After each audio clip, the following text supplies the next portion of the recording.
Hi everyone, I'm Pratik Chowdhury. I'm the Business Development Manager for the Nordics and Netherlands at LexisNexis Risk Solutions. Today I'm joined by Vincent. Vincent, thanks for joining us. And today we're discussing one of our key FCC trends in 2026, how cyber threats are continuing to reshape risk. Vincent, thanks for being here. Thanks, Pratik. Vincent, when we talk about cyber threats, we usually think of fraud, right? It touches the fraud world more often, and historically that's what we think of. But it's becoming more of a theme in the financial crime world. Why is that? Absolutely, yeah, we're seeing that shift, and yeah, I think it's fair to say today that cyber threats are no longer just a technological issue or just a matter for fraud practitioners to consider in isolation. What we see is that cyber threats are actually sitting at the intersection between financial crime, sanctions, and fraud altogether. Right? And we have seen, like in the recent years, that the scale that those cyber threats are taking, they have grown more global, more sophisticated, and more complex for the industry to fight back against. And I mean, based on that scale, what we are starting to see as well is responses. We see governments taking sanctions now increasingly in relation to cyber threats. So all of that makes it a more and more relevant angle from a financial crime perspective. So if we take it back from cyber sanctions to actually what started this whole thing, right? Cyber crime in general. And if we have a look at the fraud side and what are the activities that are currently happening, I looked at a recent report, and in 2029 it said about the fraud value was 16 trillion. That's massive. It's massive. I can't even comprehend that number. And if you think about it, that's probably, all things being equal, the third largest economy in the world, right? So all that money being wasted to fraud and cyber crime. And what are the activities that are taking part currently that are going into people losing money, companies losing money, governments losing money? Two of the biggest ones I can think of at the moment are scams, right? Authorized push payment fraud and scams. So someone social engineering somebody to part way with their own money and give it to somebody else. And the other one is, it feels like there's a recession on every other quarter at the moment, right? So the global economy is a bit of a turmoil. What that means is, historically, if you have a look, when the global economy is in turmoil, fraud rises. And that's what we're seeing currently. And what types of fraud rises are, how can I get access to quick money? For example, we see within lenders, buy now, pay laters, within the banking industry, we see a lot of fraudulent loans, right? Loan applications that are fraudulent, or even synthetic IDs that are coming online, trying to access value and money that they're never ever going to pay back. So the impact of loan fraud, the impact of scams is really hurting the economy at the moment. That's the biggest problem I see at the moment. That's the biggest risk in cybercrime.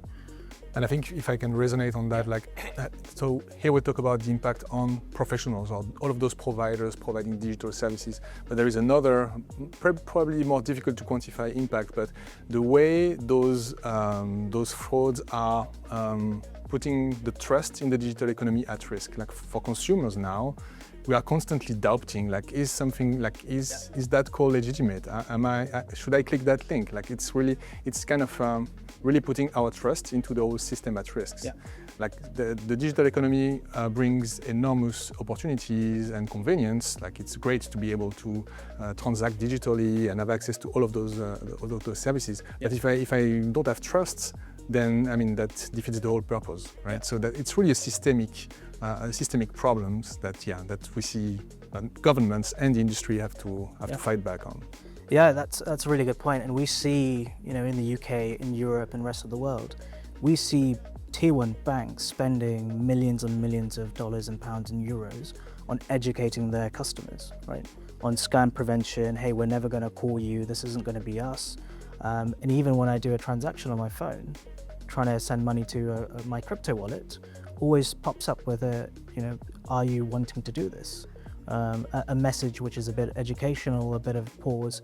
So I think the banks are trying to figure this out as well, spending millions and millions into this.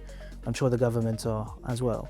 Yeah, but you made the point, like the prevention is the best way to approach this, because oftentimes, I mean, if the fraud goes through, if the money is gone, it makes it very difficult to ultimately, well, recover it. So it's better to address it at the initial stages, right? Yeah.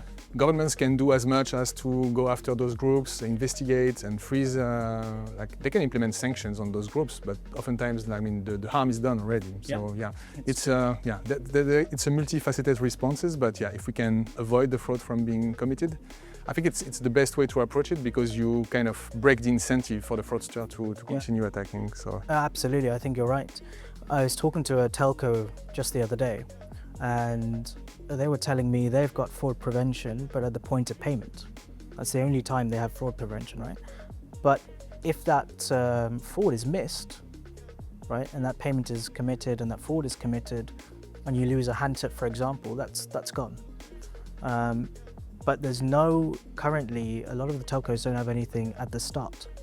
Like you said, rather than at the payment point, how can we stop cybercrime and fraud right at the start, in the onboarding stage, before the bad actor, before the criminal gets into the whole ecosystem? Because once they're within the ecosystem, they can do all sorts of damage. They don't even have to get value straight away. They can be there for 6 months, just finding out what's going on, finding out the details of this, of their victim in a telco space, and then take all that information into banking or lending, and then commit scams from there. So I think you've hit the nail on the head there. It's not at the point of prevention, doesn't necessarily mean at the point of value, but actually it means much more in advance. Are we tracking it from an onboarding stage?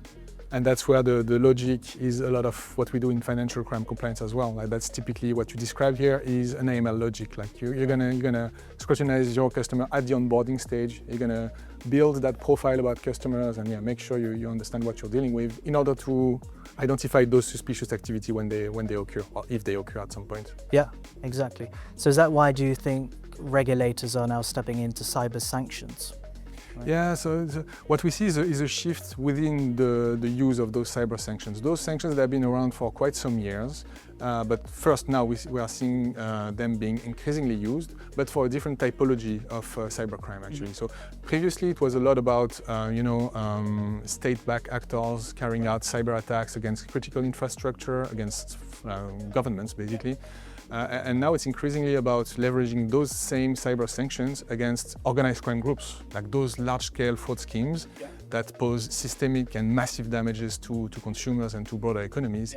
Those have grown into actual adversaries and really, targets for the states to target. So they are really shifting the use of those cyber sanctions in relation to large-scale fraud operations. That's a clear shift that we have seen in the recent cyber sanctions. Yeah. And just to give you maybe a number, and in 2020 we had roughly 120 targets designated under the cyber sanctions, and we have grown now to over 400 targets as of the end of 2025. Oh, wow. By the Western regulators. Yeah. And that will only increase as time goes past. Yeah, well, it's a safe assumption to make, but it's another illustration of the scale of the matter, if you will. And it's interesting you talk about regulation from an FCC point of view, from an F&I point of view, from a fraud point of view. The PSD3 is coming along now as well. So what that means is liability shift. The consumer is not to blame now, but the banks will have to pay back as well to a certain amount. The UK already does that with a 50-50 split between your bank and the beneficiary bank. Now, if you think about the history of and you touched upon fraudsters being now a absolute huge organization, a business on themselves, right? If you think about maybe 20, 30 years ago, you might get scammed by a small-time Charlie, as we call it in the UK, right? It might just be 1 or 2 people that are working in their mother's basement, right? That's the image people have. But as we continue to evolve, we see actually now they're getting their bases in Southeast Asia, in LATAM, in Eastern Europe, in the UK, all over the world really. And they're all interconnected. And because of the rise of AI and Gen AI, it's made it so much easier to not have any barriers to fraud. Because if you think about it, that's what essentially it was. How do we come up with barriers to fraud? But with AI, with the use of voice, with the use of easy access to language. So there's no such thing as a misspelt now. If you think about the scams back in the day, if you got an email or a text, you could see actually this was misspelt. But now that's not a thing. So it's so much harder to understand if it's a scam or not.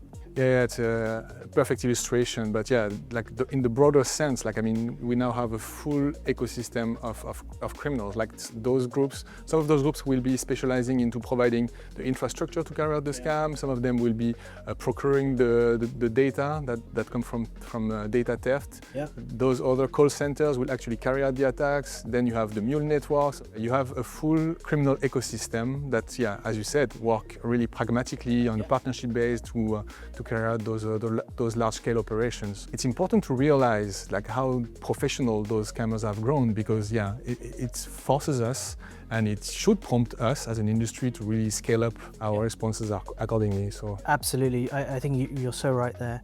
The way I think about these organizations, it's a, you know, fraudsters, if you think about it as a legitimate organization or a big company, you've got your sales unit trying to see, you know, where the victims are.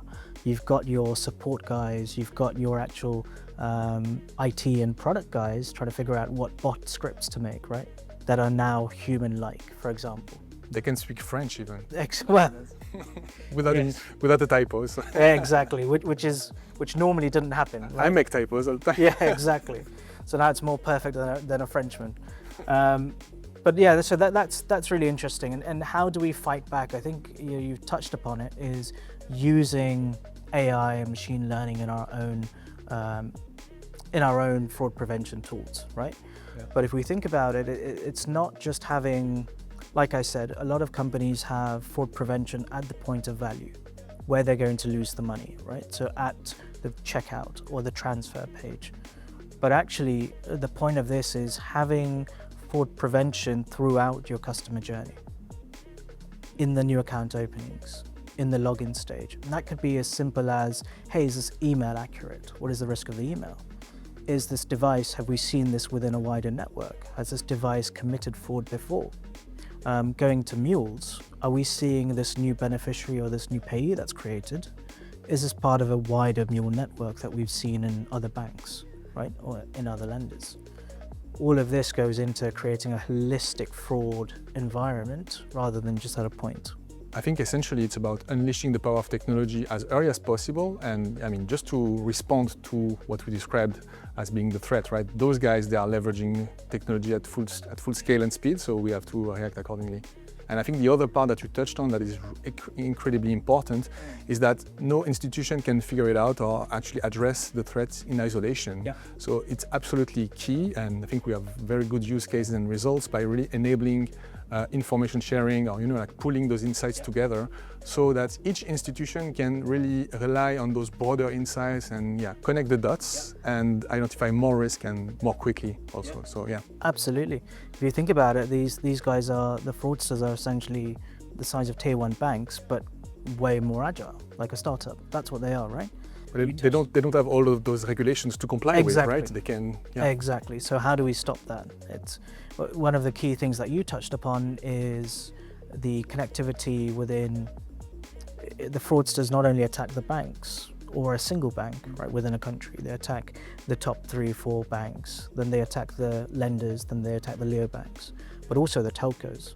And one of the ways to actually fight fraud together. And it's a bit of a cliche term, but it takes a network to fight a network. What that essentially means, right, for me is, can we get the banks talking to each other? Can we get the telcos talking to each other? And that's exactly what we've done in the UK, in the UAE, and in Singapore, as you know, right?